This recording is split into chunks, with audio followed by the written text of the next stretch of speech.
there's a stark difference in the times we've been in since March, I think, between the personal and the impersonal. Business is messy and unpredictable. Sometimes lonely. So lonely. So lonely. And inspiration can often come from really weird places. We pick up where the bullet point blogs and the highlight reels leave off. We start with the stories. So here's my story. I was flipping through social media, as you do. As you do. I've been doing that a lot more than I used to. But and I saw this really cool thing. I think it's a superintendent in New Jersey. I'm not sure exactly where, but I probably should have looked. A school superintendent. Yeah. What other kinds of superintendents are police there? Superintendents? Oh, okay. Fair point. I'm glad we're really nailing the accuracy of the story. Although, police have never been in the news, so I don't even know why I brought that up. Okay, a school superintendent, I believe somewhere in New Jersey, posted that they are going to, even though school is virtual, they're still going to have snow days. They're still going to call snow days for virtual school. And wait, what's that face? That face is just, I'm just waiting to see where this is going because okay, go ahead. No, that was not the face that I expected. You made like a snarky face. Yes, it's a bit of a snarky face. Go ahead. Okay, so let the record stand, court stenographer, that Elliot has made a snarky face. I have made a snarky which is the opposite of what I was expecting. But let me read you what the tweet said, or that it was captured of a superintendent's communication. It says, "We have decided that few childhood acts remain unchanged due to COVID-19, and we will maintain the hope of children by calling actual snow days due to inclement weather. Snow days are chances for on-site learners and virtual learners to just be kids by playing in the snow, baking cookies, reading books, and watching a good movie. These are times for memory making, and we believe these types of opportunities should remain intact." Would you like to jump in with your snark, Mr. Wagenheim? No, actually, the first thing when you said that, the first thing that occurred to me is that, I don't know, is that like a participation ribbon? Is it, it just seemed like it was an odd thing. But having read that, I can understand why you were surprised by my start, because that's a very sweet statement. It is. And so the reason I thought it would make for an interesting story for the show is I think what it reminded me of is the times in leadership where considering culture is more important, or maybe not more important, but a factor that has every bit as much weight as financial considerations, or, I don't know, list the 10 other business facts, features. I don't know. If there's like an art and a science to business, and there's a lot of it that feels like science, like the numbers and the money and the whatever, where you have market share and net this and whatever. I'm trying to think of other examples. I can't think of them. Things that people think about businesses using when they make decisions.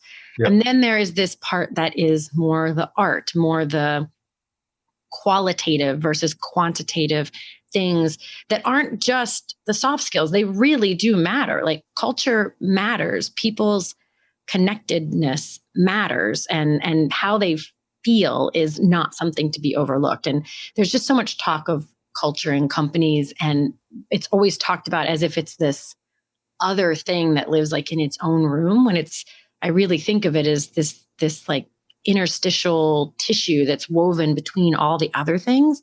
And things like that decision, like, yeah, in some ways it's kind of silly to have a snow day when people are virtual and they can attend from home. But I think that's really seeing through to a certain amount of culture and what it does for kids and parents and teachers and whatnot to have a snow day like that. Because let's be honest, like that first day that there's a snow day, it really does have this sort of like giddy, a found day off kind of. Yeah. Even it's the only time kids are interested in the Weather Channel, and it's almost like looking out the window to see if Santa's coming. I mean, because you think, well, and you have that whole excited conversation I used to have with my parents. Well, it said like 4 to 6 inches, but it could be up to 8 inches if we're right on the line. And, people who never at that age had an interest in meteorology, all of a sudden, are poring over maps and things. So will it happen? Will it happen? Yeah. Yeah. And you know what, it kind of reminds me of, or made me think of the conversation around holiday parties. Because, so for example, every year since we started the firm, and this is the 18th year, we've always gone out to, we have a small firm, so we don't have this big party, but we go out, we pick a really nice restaurant. Maybe it's a new one that got a lot of buzz or whatever it is, but we pick a really nice restaurant and we go out with spouses or partners or whatever, and we just have a nice dinner. That's kind of one of our customs. And until you had brought up the snow days and the explanation for it, I hadn't really thought about it other than to think, well, I guess that's not happening this year. Yeah. Because it would be hard to book, and we would book a room and there's a deposit and sometimes you can't get that back and you get all that stuff. So there's the business end of that. But the other is that even if the deposit was fully refundable, I can see some of the people going, you know what, I'm just not comfortable. We're 6 weeks away or whatever we are. And normally we do the holiday dinner in early December. So we're whatever it is, 3 or 4 weeks away. And I know that people may not be comfortable. I'm not sure that I would be comfortable doing that. Right. And so until you brought that up, my inclination was to go, well, I guess that's not happening. Right. Yeah. But maybe I shouldn't be so dismissive of having a virtual snow day, of doing it in such a way. Something. Yeah. Like something that's still, I think it's an opportunity to question the choices of what gets nixed and what's the cost of nixing it. I mean, obviously, they're under no obligation to call snow days. I mean, that there's nothing that requires them to do that. But kind of stepping back and saying, there's a lot of things we can't control this year. There's a lot of things the kids don't get to do this year. And there's a lot of things a lot of people don't get to do this year. So what can we do? And interestingly, that's one that almost is the reverse. It's not something we can do, like an event we can host or whatever. It's a thing you can create by not doing something, which is calling a snow day. Well, but it's not just by not doing something, but it's by incorporating some normality, some of the joy. Yes. And refusing to, I think that's it. I think it's refusing to forfeit some of the joy that comes along with normality, which makes me think. And so, in something entirely unprecedented, I'm going to take a minute to just make this, about really my concerns and what my thought process is, not about the larger point. I think what I should then do is find a great restaurant and make sure everybody has the menu. They order something, whatever, and I'll make arrangements to have the food and everything delivered to them. And you can get together on Zoom, or you could do something. Why not? Like yeah, exactly. There are, there's I feel like maybe I've mentioned this, but maybe not. There's a guy in town who's been doing these virtual networking things, and that sentence could apply to like 100 people. Yep. But Ed Mullen and his company Think have been doing a version, Whiskey Wednesdays, where they invite a very specific number of people, because then if you say you're going, it takes you to a page where you get your choice of this like food and drink. So like I went a couple weeks ago it was at my house. I registered a couple weeks ago, and on the day of, here's delivered from this local catering. Well, so it also benefits the fact that they're supporting local caterers and whatnot. So there's many, many layers here. Local caterer shows up, drops off this like really delicious, fantastic little charcuterie box thing with cheeses and fruits and meats and crackers and all this stuff, and a bottle of booze. It was a bottle of wine. And you had your choice about whether you wanted an orange crush or a bottle of wine, or I forget what the other things were. And there was like a crab cake there were 3 or 4 food choices. There were 3 or 4 drink choices. And something about having it delivered made it seem more, not the having it delivered part, the fact that it made you feel more a part of a thing. And what's interesting is, if you back up from a self-serving standpoint, I think what it also does for them is, like that day, frankly, because it happened at 4:00, I was kind of tired. And did I want to hop on a Zoom with 40 other people when I'd been Zooming all day? I very likely would have just taken a pass if it was just a random thing I'd signed up for. But they had food delivered to my house. So I got on there, and I ended up really valuing that I was on there because they did these breakout sessions. And many of them were topical. One of them was, air quotes, the bar. And it was just 8 or 12 of us, and we were just laughing and talking and whatever, as you would do, like standing in a bar or something.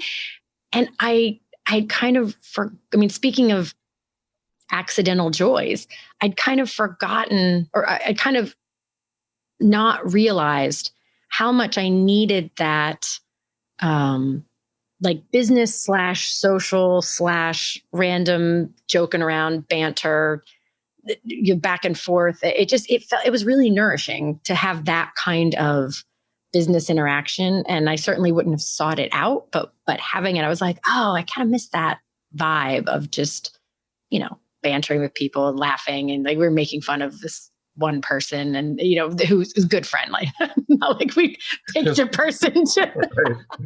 We were back in high school. We were making sure that if she came into the room, we would throw her out. Right. It's like a good old bullying. When was the last time you had a really thorough bullying?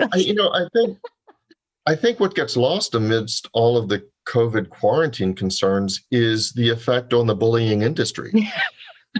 See, my face got all serious. I thought you were taking us down a new.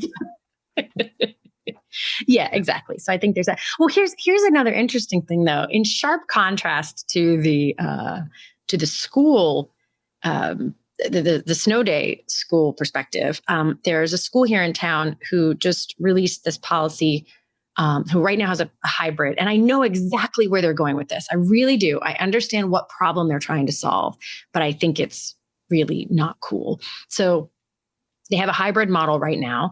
Mm-hmm. And that's in order to pull that off, because of their very small campus size, whatever, that takes a lot of coordination. And I know that they don't want people just saying, I don't feel like going today, I'm going to be online. And then the teacher's there and she's got 2 kids in class instead of 15. And she had her plan this way, not that way. And so it's trying to create some consistency for the teachers. I get it.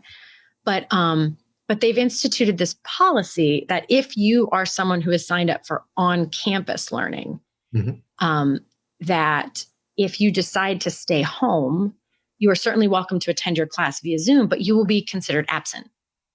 We have that. See, I take a lot of issue with that because it's horrible. Because for a couple of reasons. That I feel like you don't really think through the culture and unintended consequences, which is, for one, that doesn't exactly support this very important health issue, which is like, if my kid has the tiniest bit of a sniffle, like obviously if my kid has a fever, there's no way I'm sending them. If my kid has a tiny bit of a sniffle or whatever, like 2 symptoms, but not really, just has a headache, it's sinus season, whatever, like a headache and a bit of a congestion, if I could keep them home just to be like diligently safe, but they could still attend online, that feels like the smart thing to do. But if I have to choose between that and absent, that seems sort of silly. But I think it's kind of a bummer, whereas like we've been talking about the fact that, when the kids are both on virtual days, we could go somewhere else and have a long weekend somewhere where we're all still working, but we're just not staring at these exact same walls all day. But that would rack up absences. Now, I'm not sure I really care about that, but maybe I do. I think it does matter for some things. I'm not sure exactly. I think it would matter for Kaya, but not for Turner. Well, it depends on his school, but in public school, Alex and Turner are the same age. And at that age, at least in Pennsylvania, you can do whatever you want. You're considered because they're seniors. Yeah. You're senior and they don't care. But you're right. Yeah. It does matter in many ways. It matters for colleges. It matters for in certain, depending upon age and school district, it could have serious ramifications. If it's considered truant, right? Like if I take her away for a month and all of those are considered, even if she's checking in, doing the work, turning in her assignments, doing all of that stuff. Yeah. So all of these stories, I guess part of it's like priorities of what matters most, but also just thinking about what motivates people, what shuts them down, what's that tiny bit of excitement that kind of revitalizes. I do think that's what I loved about the snow day story is I think one thing we are going to have to think about is, especially as we go into the winter, I've talked a lot about how I'm not sure we all realize how much of a weight it is on us that we don't have many things to look forward to. Like, I don't know that we realize how much energy we get from having like, oh, in a few weeks, we're going to do this thing. And it's just also uncertain. We don't have that. So I think that that's a drag. And then what we also don't have are these spontaneous found joys like snow days or, and the combination of those two things could make for a very monotonous, dark, dreary winter. Well, and there's a third thing, and that is there's a stark difference in the times we've been in since March, I think, between the personal and the impersonal, because so much has been impersonal. And by that, I mean, even Zoom calls, you're separated. You're not in person. You're removed from a connection that you often have with your coworkers. And so I have been thinking about, and we talked a little bit about this last week, about bonuses, for example. And even if you were having a banner year and the bonuses were going to be bigger than ever, a check is always appreciated, but a check is always also impersonal. You're just kind of writing a check and they say thank you or don't or whatever it is, and it's transactional. But I think in this year more than anything else, even with that, if you were having a banner year and you were writing a check, I think what would mean a lot is also something that's more personal, a gift here or something that's customized. It doesn't have to be a lot of money, but something that goes a little bit farther to seeing the people you work with as people. Yeah. Because so much of that is missing, and you just don't get a chance to see them as people. You don't talk around the proverbial water cooler anymore about, and even if you did, you can't say, well, my son just did this in soccer and my daughter just did this in whatever, because there's no whatever going on, or there's so little of it. So I think that there has to be more of an emphasis to really seeing people beyond the transactional. Well, I think you and I see that when we do recording. There are times where, because of our schedules, we have to hop on and get right to recording. And I bet you if we could go through and map those episodes, they're not some of our best episodes, because we know that we need time to, we get on, we chat, we catch up, we talk about how there is something about that connectedness that then makes the episode more possible. And I don't think that is unique to this. I think there is there's a disconnect without the connectedness. And that doesn't sound like a very profound sentence, but I think maybe it is, that without those senses of connectedness, you do create little fractures of disconnection. And I'm not sure, to me, it sort of surfaced something that I don't know that we all noticed was valuable, because snow days weirdly create a sense of connection. We are part of a communal day off that just happened. Oh, it's a snow day, and everybody gets what it's, even if you live in Arizona, you see people talking about now, if you've ever lived someplace that has snow days, you know what that vibe is. So it's a shared experience, even though we all sort of go off into our own worlds and live it. It's a shared experience. Right. It's the shared experience. And those were the exact words that came to mind. And it reminds me of one of the things when the movie theaters closed. You could watch most anything streaming on any one of the services, but there's something about seeing whatever movie it is as a shared experience and laughing or gasping or rolling your eyes or whatever, just having, or the buzz, of that shared experience. And there's the popcorn and the it's Yeah. And when you're talking about connectedness, it just kind of makes me think of the way we started this episode. You started your story and then you stopped and you said, what's that snarky face I'm seeing? Now, but that's an example, because we know each other so well and we do get a chance to chat and all that stuff. Whereas if you're relegated to just the Zoom meetings and you don't see each other, you don't know each other well, it's those things that may get passed over. And those are more of the interpersonal. I know you this well. I can see what's going on in your mind, and you give a chance for another texture to the Because if you were like a brand new client or something, and I was expressing something and you'd made that face, I would have noticed, but I wouldn't have, I certainly wouldn't have known you well enough to be like, what's that face for? Yeah, but I would have, a resting jerk face. That's what. but I would have been I don't know if I would say rattled. That's maybe too strong of a word, but I would have been like, oh, he's not vibing on this story or this item that I'm telling, like I am. And so now I have to rethink or, whatever. It would just be this weird sort of like, we are not flowing together in this space that I expected one reaction, I'm getting another. And so without that connectedness, I do think it is. But I will tell you that, and it has nothing to do with the podcast. But when you mentioned the movies, don't go on a tangent. But would it really be a show without a minor tenant? But when early on in the pandemic, one of the things that I looked forward to was Christy, who does our show notes, and some of her other Canadian friends. We did these like movie parties, like watch parties, where we would all watch a movie together, but we would have to pick the worst movie you could possibly find, and then we would just like laugh about it in the comments, and they were incredibly entertaining. But I miss going to see movies. I miss that shared experience of those kinds of things. So that is I think something that it would behoove us all to be thinking about is, what are the ways we can create shared experiences, either planned so we have something to look forward to, or unplanned, the way kind of snow days feel. Like, what are the stop, drop, and surprise people kinds of things? Like if you have a small firm, are there things that you can surprise people with showing up or something? I don't know exactly. I haven't really thought this through beyond the fact that I think both those things would be useful thought processes to be having, because I think both those textures are of value.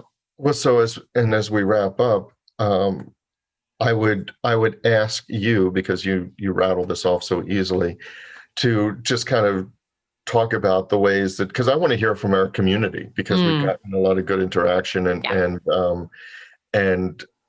about the ways to maintain that kind of connectedness and to create a shared experience when so much of our experience is in quarantine.